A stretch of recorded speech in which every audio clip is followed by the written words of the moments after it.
So Bellator 237 Fedor versus Rampage has come to a close, and I'll be honest with you guys, it was an entertaining night of fights.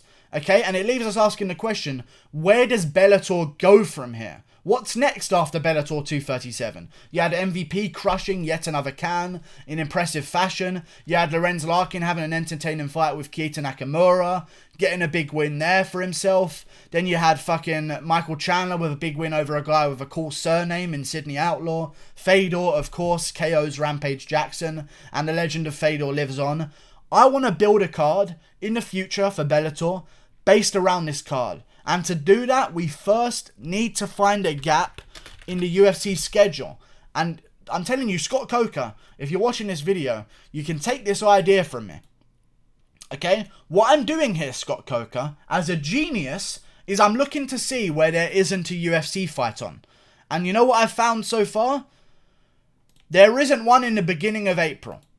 There isn't one on April 5th, which I believe is a weekend. So I'm going to go to my calendar. I'm going to scroll all the way to April. And I'm going to see that it's April the 4th, the Saturday.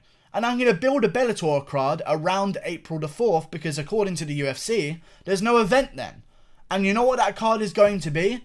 It's going to be Fedor versus Josh Barnett. April 4th. That's what we're going to do. We're going to pick our moments, Bellator. Because this is how your sport will stay alive. And I don't know why they haven't figured this shit out yet, to be honest with you. This card was on when there was no UFC card around, which is why it did pretty good. Okay? Time yourself with when the UFC doesn't have a card. It's not fucking hard. Okay?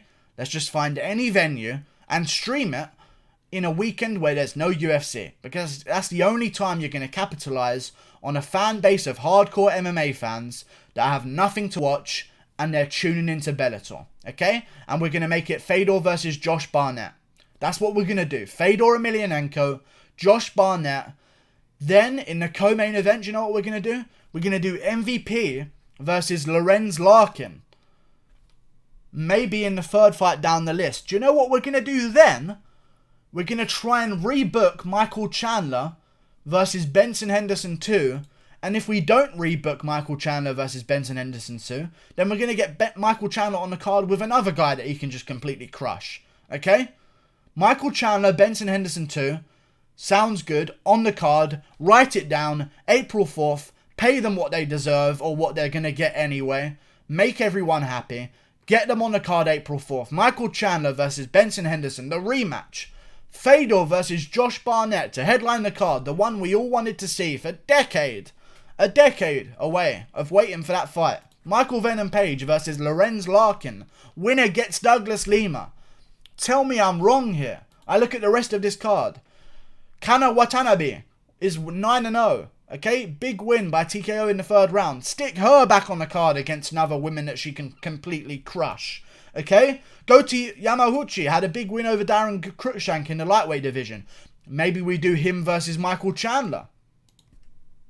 I'm no genius, but maybe we do Michael Chandler versus this young up-and-comer, Goti Yamauchi, who just had a big win over UFC reject in Darren Cruikshank, who's now got a little bit more steam behind him. A lot more people know his name.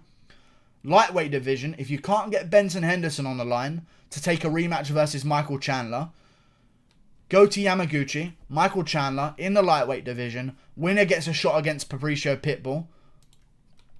Sounds good to me. Is it not this easy, guys? I don't know. I feel like we give a lot of credit to these fight promoters and these matchmakers, but I've just done it. I've just built you a card. April 4th. You can take it. I don't want anything. Actually, I'll take a Patreon subscription at patreon.com/MMA Guru from Scott Coker himself. But I've just built a card there. Surely it's not that easy. Like, why are we crediting these matchmakers? Oh, they've done a really good job this weekend. It's so fucking easy. Look at the card I've just laid out for you guys. April 4th. No UFC event. Fedor versus Josh Barnett. MVP versus Lorenz Larkin. Title implications on the line. Okay? I just don't know anymore. I don't know what to do. Like, is there anything more I can give? Michael Chandler versus the guy that just beat Darren Cruikshank. Or Michael Chandler versus Benson Henderson 2. That's a full card. You don't need anything else. And then you've got people tuning in. Which is what Bellator wants. I don't understand the confusion here. But I'm going to cancel a phone call that just come through because that's fucking annoyed me. And I'm going to end this video.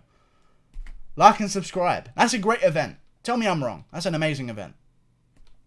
Click that button there. Goodbye. And for Rampage, lose some weight. Come back at light heavyweight. Like he wants to. That's a great idea. Real good idea. Goodbye. And they call me again. Like I didn't just decline!